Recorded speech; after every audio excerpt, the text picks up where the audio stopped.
स्वागत है आप सबका। मैं Vivek Bindra, motivational speaker, leadership consultant और बिजनेस कोच। कमाल की बात बताने आया हूं आज। हाँ जी, दो प्रकार के रेस्टोरेंट आउटलेट्स होते हैं, क्विक सर्विस रेस्टोरेंट और full service restaurant. Come on, क्या quick service restaurant, full service restaurant, क्या फर्क है इसमें? ये QSR है, यानी कि क्विक सर्विस रेस्टोरेंट, ये क्या करता है? ये एक फास्ट फूड रेस्टोरेंट की तरह काम करता है।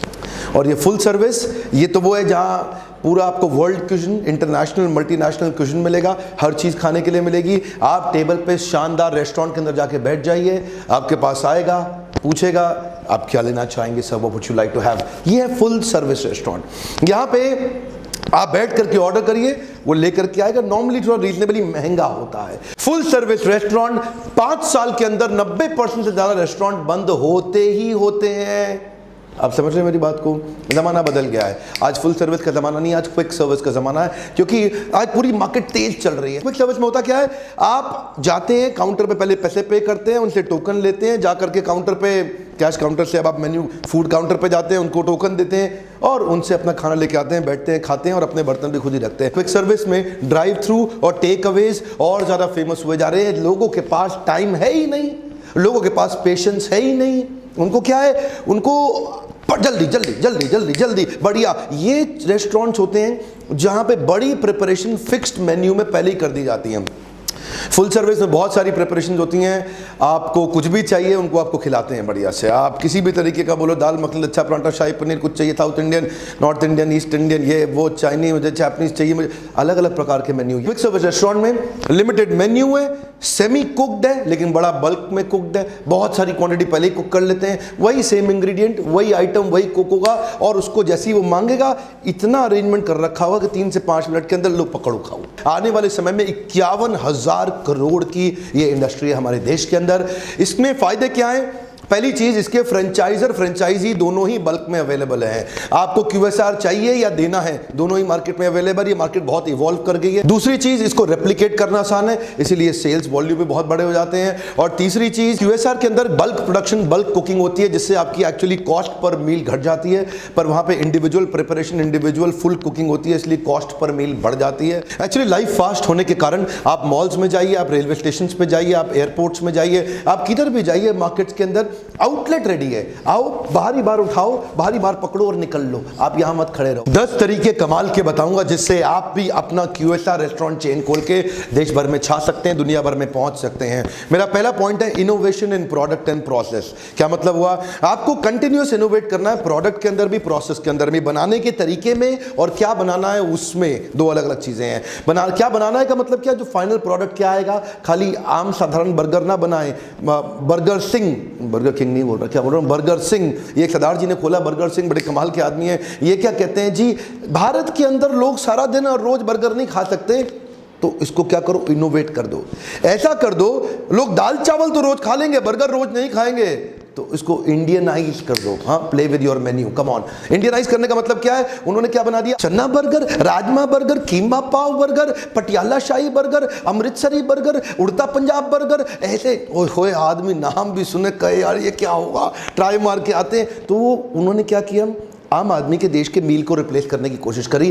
प्रोडक्ट के अंदर इनोवेशन। अभी वो जो है ना आपका, क्या नाम है, वाव मोमो, वो भी अलग अलग तरह के मोमो बना रहा है। कह रहा है चॉकलेट मोमो लो, मैं डेजर्ट तो दे नहीं सकता, मोमो ही देता हूं, तो चॉकलेट मोमो खा लो आप। हाँ, कहता है सिजलर मोमो, धुआं निकल रहा है, कुछ अच्छा लग रहा है, जो दिखता है वो बिकता है। तो जी पहला पॉइंट समझ लीजिए, अपने प्रोडक्ट को बनाने के तरीके में, जिसको बोलते हैं प्रोसेस, और फाइनल प्रोडक्ट में, जिसको बोलते हैं वो जो खाने के आइटम आप बेच रहे हैं, दोनों में कंटिन्यूअस इनोवेशन करते रहिए। दूसरा पॉइंट है, without software your outlet is a piece of hardware. क्या मतलब हुआ जी?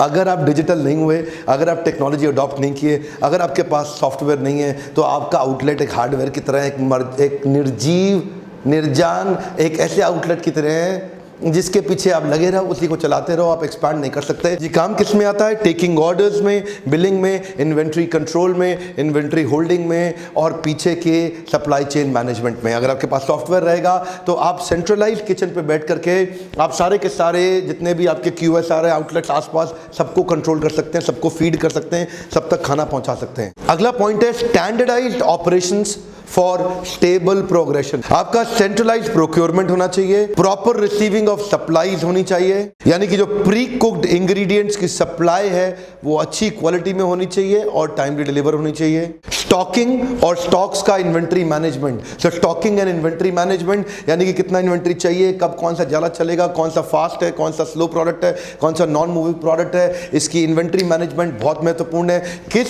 शहर के किस आउटलेट पे कौन सा आइटम ज्यादा चलता है, उसकी इन्वेंट्री वहां कैसे ज्यादा पहुंचाई जाए। जैसे वेस्ट दिल्ली में पंजाबी ज्यादा चलता है और साउथ दिल्ली के अंदर थोड़ा कॉन्टिनेंटल ज्यादा चलता है। आपको देखना पड़ेगा कौन सा मेन्यू किधर कहां ज्यादा रन करता है। आपका क्वालिटी कंट्रोल और कंटिन्यूअस ऑडिट बहुत इंपॉर्टेंट है। क्या क्वालिटी कंट्रोल एंड ऑडिट, इसका मतलब क्या है, आपके खाने बनाने से लेके, डिलीवरी से लेके, पैकेजिंग से लेके, सर्विस से लेके, बिलिंग से लेके, कुकिंग, हर जगह पे आपका क्वालिटी कंट्रोल बहुत इंपॉर्टेंट है। और हर एक डिपार्टमेंट पे ऑडिट करते रहिए, हर एक आउटलेट का ऑडिट करते रहिए और मदर किचन का भी ऑडिट पूरी तरह से करिए। इसी के साथ आउटलेट पे हायरिंग, वहाँ पे एम्प्लॉयज़ की ट्रेनिंग, उनके साथ वहाँ के एम्प्लॉयज़ का कॉन्डक्ट, कस्टमर कंप्लेंट को हैंडल करने का तरीका, filing the reports, responsibility of food preparation, quality service, safety, cleaning and maintenance. तो ये सब बहुत एक्सट्रीमली इंपॉर्टेंट है जब आप एक स्टैंडर्डाइजेशन लाने की कोशिश कर रहे हो, हर जगह एक जैसा ही हो। अगला पॉइंट है retention of quality man power at affordable rates. इसके अंदर बहुत सारे बड़े महत्वपूर्ण पॉइंट है। पहला है रिटेंशन, यानी कि आपकी मैन पावर रुकनी चाहिए, टिकनी चाहिए, जो कि टिकती नहीं है, जो कि रुकती नहीं है। सो रिटेंशन ऑफ, दूसरा है क्वालिटी मैन पावर, वही मैन पावर टिके जो बहुत क्वालिटी हो। और तीसरा क्या, अफोर्डेबल रेट्स पे होनी जरूरी है। यहां पे कोई आपको एग्जीक्यूटिव शेफ तो चाहिए नहीं, यहां पे कोई 5 स्टार होटल का सेलिब्रिटी शेफ तो चाहिए नहीं, यहां पे इंग्रेडिएंट्स और रेसिपी पहले से ही तैयार है, फाइनल आउटकम, फाइनल प्रोडक्ट पहले से ही मालूम है हमें क्या चाहिए, रेसिपी बदली नहीं जानी। तो स्टैंडर्डाइज प्रोसेस के लिए आपको लो कॉस्ट की मैन पावर चाहिए। हाँ, और याद रखिए, अगर आपकी मैन पावर आपके पास टिकती नहीं है, रुकती नहीं है, या आपको टेंशन हो जाती है आपकी मैन पावर से, या वो आपको कॉम्पिटिशन बन जाए, आपको छोड़ के चला जाता है, या बाद में तंग करता है, या सीख के कहीं और जाके नौकरी कर लेता है, तो अगर ये सारी तकलीफें हैं आपके साथ, तो लीडरशिप फनल के बारे में याद है आपको, एक पूरा दिन हम इसी पर डेडिकेट करते हैं कि हाई परफॉर्मेंस टीम कैसे तैयार करें। अगर आप बढ़िया टीम नहीं तैयार कर पा रहे, मैं आपको प्रोसेस बताऊंगा। एक ऐसा फ्रेमवर्क बनाया, जिस एक फ्रेमवर्क आपकी कंपनी में मैन पावर बिल्ड करने के तरीके को बदल देगा। एक ऐसा शक्तिशाली फ्रेमवर्क हम आपको देते हैं, वहां पे हाई परफॉर्मेंस टीम को कैसे तैयार किया जाए। इसी नंबर पे फोन करिएगा, पूछिएगा हमारी टीम से, हमारे काउंसलर से बात करिए, वो आपको गाइड करेंगे कि कैसे आप एक हाई परफॉर्मेंस टीम को तैयार कर सकते हैं। अगला पॉइंट क्या है, standardisation on values and behaviours. ये वैल्यूज और बिहेवियर का मतलब क्या हुआ, आपके एम्प्लॉइज की वैल्यूज और उनका बिहेवियर, यानी कि उनका विचार और उनका व्यवहार, ये सारे आउटलेट में एक जैसा होना चाहिए। इसके लिए ट्रेनिंग प्रोसेस बिल्ड करना पड़ेगा और ट्रेनिंग प्रोसेस से ही स्टैंडर्डाइजेशन आएगा। इमेजिन करिए, अगर एक बड़े से मॉल के अंदर आपका आउटलेट खुला हुआ है और उसमें बहुत सारे और भी स्टोर हैं, और वहीं पे आपके आउटलेट के पास एक आदमी, जो मतलब जो आपका जो बिलिंग काउंटर में बंदा खड़ा है, वो जैसे ही कोई जाता है उसको मुस्कुरा के ग्रीट करता है, good morning sir, how are you, ऐसे करके ग्रीट करता है। Nobody will miss that beautiful lovely smile, कोई मिस ही नहीं कर सकता। ये क्या हो गया, एक स्टैंडर्डाइज्ड बिहेवियर हो गया। आप पास से बंदा निकल जाए और आप ऐसे आउटलेट पे खड़े होकर मुस्कुराएं, sir how are you sir, good morning sir, how is your day today sir, ऐसा करके अगर कोई उसको एक स्टैंडर्डाइज्ड बिहेवियर दे दे, कोई मिस कैसे करेगा सर, कैसे। मुस्कुराना लोग भूल गए हैं, मुस्कुराते हुए इंसान को कोई कैसे मिस कर देगा सर। मेरा अगला पॉइंट है आहा फूड। एक कमॉन, क्या आहा, जरा मेरे चेहरे को देखिए, जरा आप भी कर सकते हैं, थोड़ा सा एक्टिंग करिए मेरे साथ। क्या खाना बनाया था, ये वाली फीलिंग मैं चाहता हूं कि आपके आउटलेट से लोगों को निकलने के बाद आ रही है, उनको ऐसा लगना चाहिए रिकॉल वैल्यू में घुस जाए। ओए ओए, एक बार और बोलना जरा, मेरे साथ कर, पकड़ो मोबाइल को, ध्यान से पकड़ो, फिर से बोलो ओए होए। क्या ऐसा खाने में आप टेस्ट दे पा रहे हैं? हाँ, स्टैंडर्डाइजेशन के चक्कर में कहीं ऐसा तो नहीं है कि स्टैंडर्ड सा ही खाना रह गया हो, जेनरिक सा खाना रह गया हो। इंश्योर करिए कि आउटस्टैंडिंग आहा फूड हो जाए। अगला पॉइंट है अनयूजुअल एक्सेप्शनल स्पीडी सर्विस। इसका मतलब क्या हुआ, देखिए आप एक क्विक सर्विस रेस्टोरेंट चला रहे हैं, आप फास्ट फूड का मतलब फास्ट होता है, फास्ट फूड का मतलब स्लो नहीं होता है। अगर आप फास्ट फूड रेस्टोरेंट रन करते हुए भी खाना देर से सर्व कर रहे हैं, स्विच कर जाएगा कस्टमर स्विच कर जाएगा, छोड़ जाएगा, निकल जाएगा। आज कस्टमर लॉयल्टी नाम की कोई चीज नहीं रह गई है, आज लॉयल्टी खत्म होती जा रही है। जो बढ़िया सर्विस दे कस्टमर स्विच कर जाएगा, इधर निकल जाएगा। मैं आपसे फिर बता रहा हूं, फोकस करिए कैसे आप क्विक अमेजिंग मुस्कुराते हुए डिलीवरी कर सकें बहुत तेज़ी के साथ में। अपने बैक एंड ऑपरेशन की तैयारी करिए, हाफ कुक्ड, हाफ बेक्ड, काफ़ी semi baked, semi cooked, fully cooked, hot, वो सारी प्रिपरेशंस जो बार बार ऑर्डर में आ रही है, जिनको लोग पसंद कर रहे हैं, जिसके लिए लोग आपकी तारीफ कर रहे हैं, रिपीट ऑर्डर कर रहे हैं, उसकी तैयारी पहले ही रखिए ताकि क्विक सर्विस को क्विक सर्विस की तरह ही चलाएं। और मेरा क्विकली 8वां पॉइंट है managing the cost of your QSR। याद रखिए, जब आप स्केल कर रहे हैं और आप एक के बाद एक आउटलेट खोले जा रहे हैं और अगर आप अपने मार्जिन और अपनी कॉस्ट को मैनेज नहीं कर पाए, धंधे से बाहर हो जाएंगे। बहुत सारे आउटलेट्स, बहुत तरह के ब्रांड्स आए, इसीलिए चलेगा क्योंकि अपनी कॉस्ट को मैनेज नहीं कर पा रहे थे। पीछे की कॉस्ट, ऑपरेशंस की कॉस्ट बहुत पड़ जाती है, उसको शुरू से ही पकड़ के चलना पड़ेगा आपको, तभी आप स्केल अप कर पाएंगे, वरना expansion without gross margin is committing suicide. आपको ध्यान रखना पड़ेगा कि आपके रॉ मटेरियल्स जिसकी कॉस्ट फ्लक्चुएट कर रही है उसको कंट्रोल रखें, हाई रेंटल्स को देख के रखें, लेबर कॉस्ट को पहले ही पकड़ के रखें। और अगर आपकी फूड कॉस्ट भी फ्लक्चुएट हुई तो जिन दिनों आपकी सेल्स कम है और आपके फिक्स्ड एक्सपेंसेस फिक्स्ड के फिक्स्ड ही हैं, वो दिन आपको बहुत तकलीफ देगा, बहुत दर्द देगा, चुभेगा।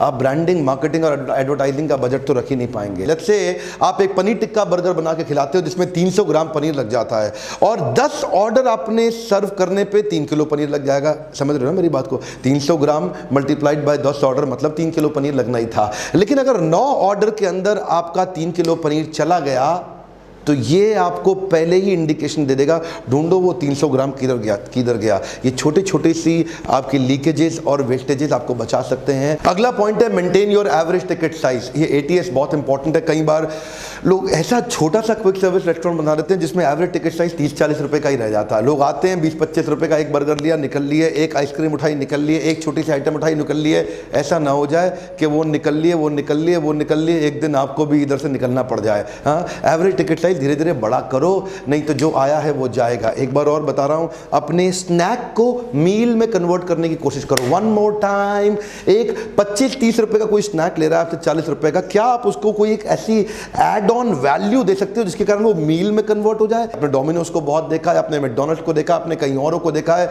उनके पास एक आइटम लेने जाओ तो कहते हैं अगर ये ले लोगे तो ये भी मिल जाएगा। क्या ये ले रहा था, ये ले लो तो ये भी मिल जाएगा? ओए हो, दे दो। ये क्या किया इन्होंने एक स्नैक को छोटे से एक बड़े मील में कन्वर्ट कर दिया। अपने एवरेज टिकट साइज देखने से क्या होगा, आपका टर्नओवर तुरंत डबल हो जाता है, क्योंकि अपने नया प्रोडक्ट लाइन उसमें ऐड कर दिया, पूरा मील बना दिया, एक कोल्ड ड्रिंक भी कर दिया, एक फ्राई भी कर दिया, एक बर्गर भी कर दिया, ओए हो सब दे दो मुझे। ये क्या हुआ, आपका टर्नओवर डबल हो गया, टिकट साइज डबल होता ही। ऐसे ऑपरेशंस को सीखना चाहते हैं, ऐसे बिजनेस मैनेजमेंट को, इन टूल्स को, QSR को एक्सपैंड करने के तरीकों को और बिजनेस के मेथड जिनसे आपको J कर्व मिलता हो, $1 मिलियन स्ट्रैटेजी समझने के लिए आपको पता है मेरा आंसर क्या है। मैंने ये 6 महीने का प्रोग्राम बनाया लीडरशिप फनल, और इस 6 महीने के अंदर हम इतनी J कर्व स्ट्रैटेजीज देते हैं, इतनी ग्रोथ स्ट्रैटेजीज देते हैं, इतनी $1 मिलियन स्ट्रैटेजी देते हैं कि हर इंडस्ट्री को लोग आते हैं और क्या बोलते हैं वो आपने हर टेस्टिमोनियल में सुना है। 6 महीने के अंदर उनकी जिंदगी और उनका गेम पूरी तरह बदल जाता है। अगर आप भी अपने बिजनेस को एक्सपैंड करने का सोच रहे हैं, चैनल पार्टनर तैयार करने का सोच रहे हैं, फ्रेंचाइजी बिल्ड करने का सोच रहे हैं, ऑपरेशंस एक्सपैंड करने का सोच रहे हैं, स्केल अप करने के बारे में सोच रहे हैं, अगर आपके भी मन में आ गया है कि आप अपने धंधे को बड़ा कर सकते हैं, बहुत बड़ा कर सकते हैं, तो अभी काउंसलर्स को फोन करिए, इसी नंबर पे फोन करिए, पूछिए उनसे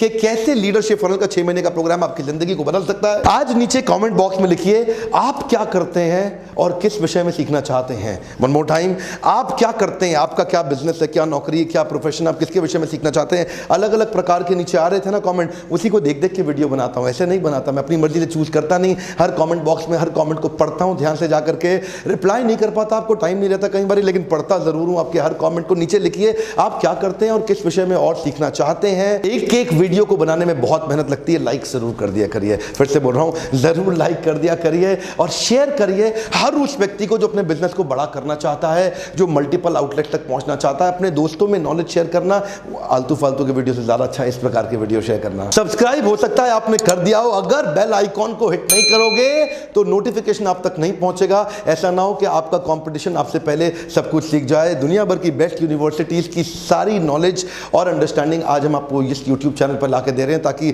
जिसने MBA नहीं किया उसे करना ना पड़े और जिसने कर लिया उसकी पढ़ाई अच्छे से ढंग से कंप्लीट हो सके। मेरे साथ जुड़े रहने के लिए हर बार वापस आके हमारे YouTube के वीडियोस को देखने, लाइक शेयर सब्सक्राइब करने और करवाने के लिए आप सबका प्रेम पूर्वक हर बार की तरह फिर से धन्यवाद।